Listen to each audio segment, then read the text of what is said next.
Hello and welcome to News 25. My name's Akriti. And my name's Trisha. We'll be talking about gadgets and gizmos, Who's its and what's its and more. but before all that, we'll be talking about all the fabulous things that happened this month. To start off this amazing month, the grades 4th to 8th went on a trip to the Raptors 905. They had plenty of fun cheering and watching the game. Speaking on the topic of basketball, our Scout school went to a tournament of their own. Let's hear Tasara and Manu talk. Hey, what are you guys doing and what are your names? I'm Tasara, And I'm Manri. and we're playing basketball. Duh. Girl, what even is that? You don't know what's basketball? It's a sport that involves two teams of 5 active players. Each trying to score a point against each other by shooting in one of those 10-feet hoops. I understand it now. Good job. That was a really good free throw. Thank you. Now we're going to share some facts about basketball. Fun fact 1. Did you know dribbling wasn't allowed in basketball? What? Yeah. Fun fact 2. Did you know that basketball was actually invented by a teacher and it's Canadian? That's really cool. Fun fact 3. Did you know basketball used to have 9 players on the team?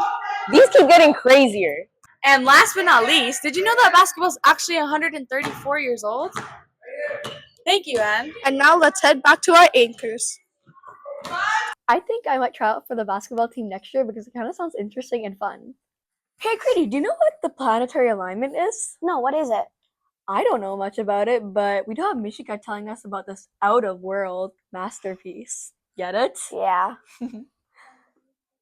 Hello, Coyotes. My name is Mishika, and on January 24th, Venus and Mercury were visible, but we couldn't see it because it was cloudy. But on Saturday, Venus and Mercury were fully visible. It was so cool. Did you see it? And this thing was called Planetary Parade. There was also a meteor shower earlier this month. And on February 28th, another planetary alignment is going to happen. You should check it out tonight because this is your last chance to see it. And the next time you're going to see it is 2040, when you're like really old. I wonder what other things are in space. Go ahead. The planetary alignment was really beautiful. It really was. Hey, Credy, do you have any nice Valentine's crafts? Because all of them are really hard or they're just kind of boring. Do you know any? Yeah, I do. Don't worry, I have an easy but pretty craft. Learning how to make cutie pie caterpillars. To start off with the first part, which is making a box, we're going to get a paper that's preferably a square, and we're going to fold it in half.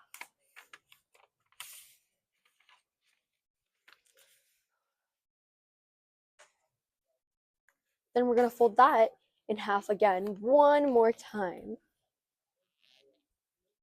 And then we're going to open it up. So now we can see that we have these guidelines to show us where we're going to fold next.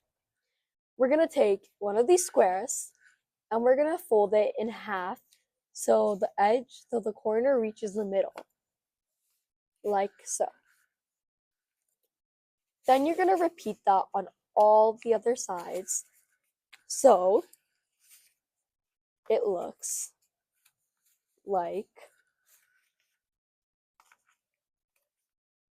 After this, we're going to get one of the sides here and we're going to fold it to the middle like this.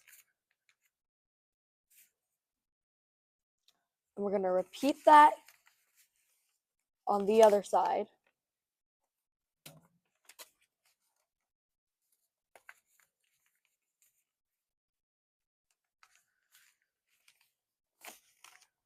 Then we're going to open it up and we're going to repeat that again, but we're going to turn it around this time. So it's like this.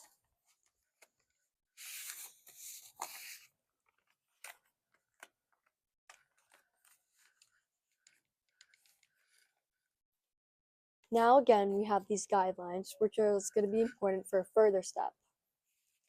We're going to open up two of the corners that are parallel to each other, so are facing each other, so that it looks like this. After that step, Again, we're going to get this side and we're going to fold it to the middle, like so.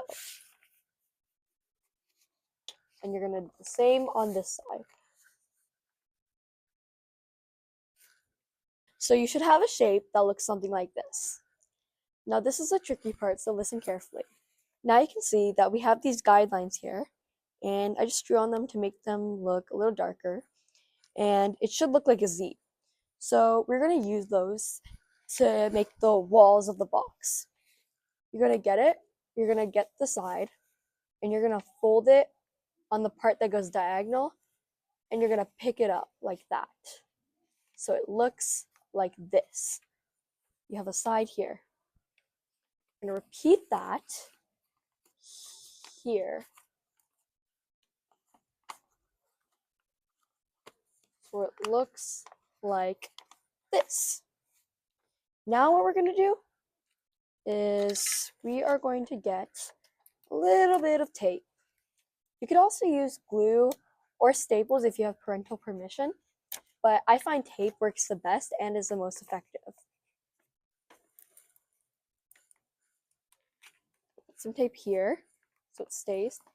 Then we're going to get this triangle and we're just going to fold it in. So you can kind of see the shape here that's starting to build. And then we're going to put some tape on that too.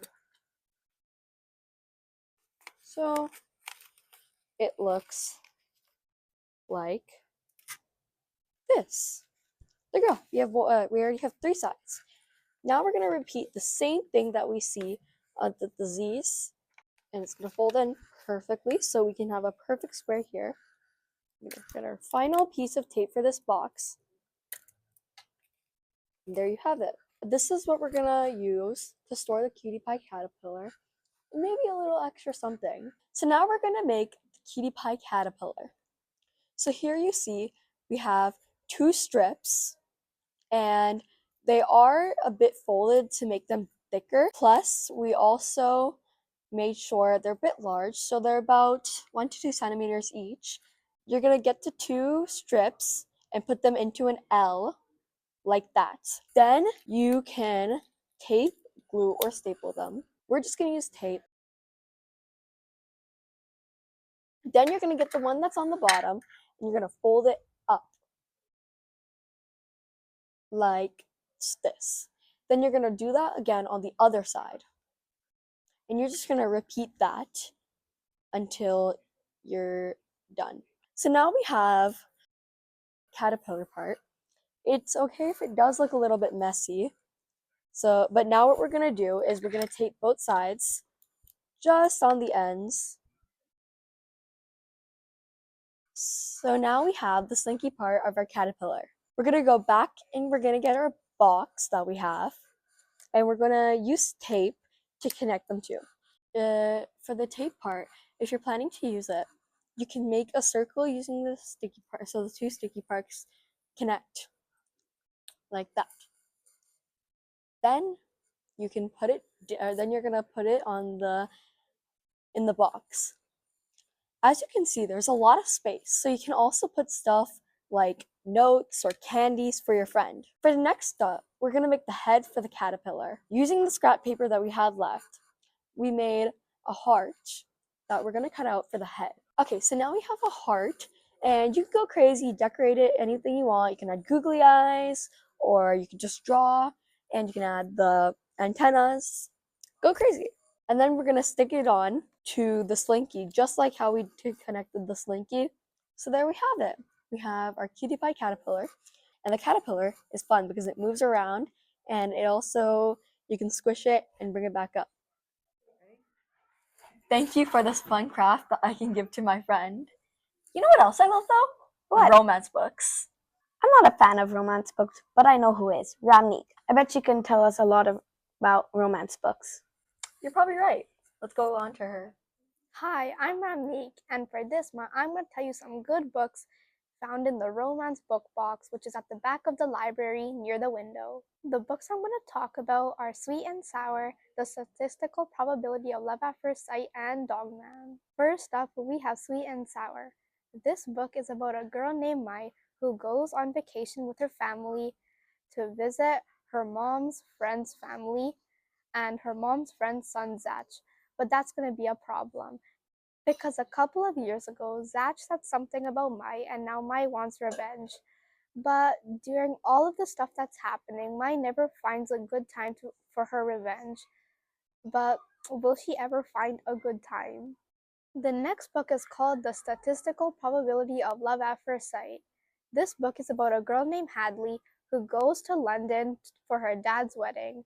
At the airport, she meets a boy named Oliver and they become friends. But once Hadley and Oliver get to London, they both lose each other and Hadley hopes to find him again.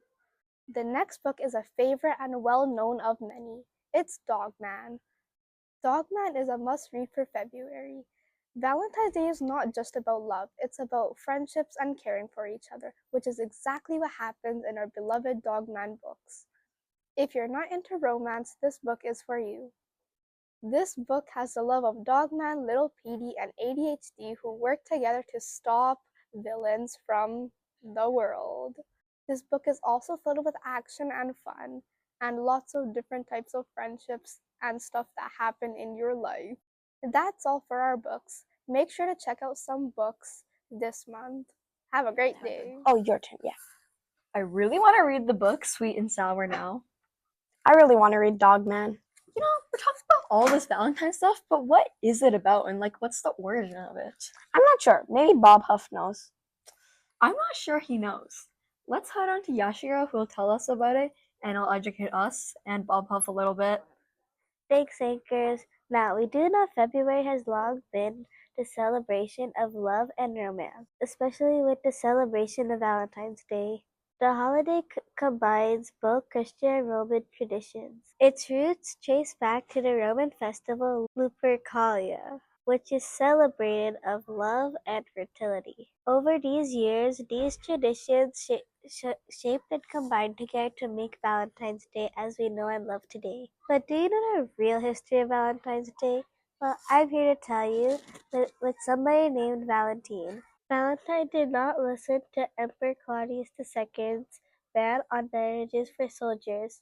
Believing that love was important to the human spirit, Valentine, shocked by this, secretly as a priest did marriages for couples and was soon discovered by Claudius II and was executed in 269 AD. Over time, Valentine's tragic death became tied to the idea of love by the Middle Ages. His story was linked to romantic affection, partly inspired by poets like Geoffrey Chaucer, who wrote about the connection between love and courtship. The day grew in popularity during the 18th century as people began exchanging love letters and small tokens of affection. By the 19th century, mass produce of Valentine's cards featuring the now iconic heart symbols became widespread. Today, Valentine's Day is a global celebration marked with love and exchanging gifts and cards to friends and family. Now back to our lovely anchors, Akriti and Trisha, while I write my love letter to my special someone. That was really interesting, Yashika. I bet Bob Huff didn't know anything about it. Mm-hmm. I really want to learn a new hobby. Really? Which one? I'm not sure. Maybe juggling or soccer. I know! Jokes! I'm really good at jokes. Oh, really? Yeah. Okay. Do you want to hear a funny joke? What do you call a pig that practices karate? A pork chop. I guess that was funny. But do you want to hear a more funny joke? What cheese isn't yours? I don't know. A nacho cheese. I kind of forgot. Yeah. Have you ever told anybody these jokes? No, why? Well, good. You shouldn't. Excuse me. Wow. Maybe you might want to find a hobby in the makerspace. What's in the makerspace? Let's ask Akash. Hello, my name is Akash, and today we're going to talk about our school's makerspace. Our school makerspace is a fun and creative place where students can learn and create with each other. We also have our 3D printers. Students are allowed to use the 3D printer and the green screen for class projects or whatever is happening around countryside. Our makerspace has building and coding and sewing materials that students can use, and some tools like cardboard, wood, screwdrivers, hammers, and other materials that students can use in their class projects. But before, if you want to use all these magnificent materials, you'll have to ask your teacher to contact Miss Paget to let her know that your teacher allowed you to use these materials at our makerspace. That's all I have about the makerspace. Back to our anchors, Trisha and Akriti. Well, my new hobby is going to be art. Okay, that's definitely a better hobby. Hey Trisha, I really want to learn about all the teachers in this school. Honestly, same here. We can learn about Mr. Soko. Sukmani and Evie are asking him a couple of questions. For this month, me and Evie will be interviewing Mr. Soko. Hi, Mr. Soko. Hi, how are you? I'm good. How are you? I'm good. Didn't you guys realize that we're matching today? No, I didn't. I didn't notice my that. gosh. Like, this is not planned. So our first question is, where are you and your family from? Could you please tell us more about your background? Of course, I was born and raised in Manila, Philippines. I lived my entire life there, and I moved here to Canada 5 years ago. And it's been an emotional roller coaster ride so far, if I can say something, yes. Okay, that's amazing. Do you like the students you teach, and what classes or grades do you teach? I do love the classes that I teach, and I teach grades 4, 6, and 7 French. And they're a fun mix, I would say. Little children, older children, and like the in between. That's great. If you could describe yourself in one word, what would it be?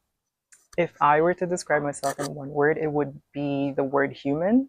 I know it's funny at first to think about being human because, duh, everyone is human. But if we were to think about it, being human, it just affords you a lot of experience, feelings, emotions.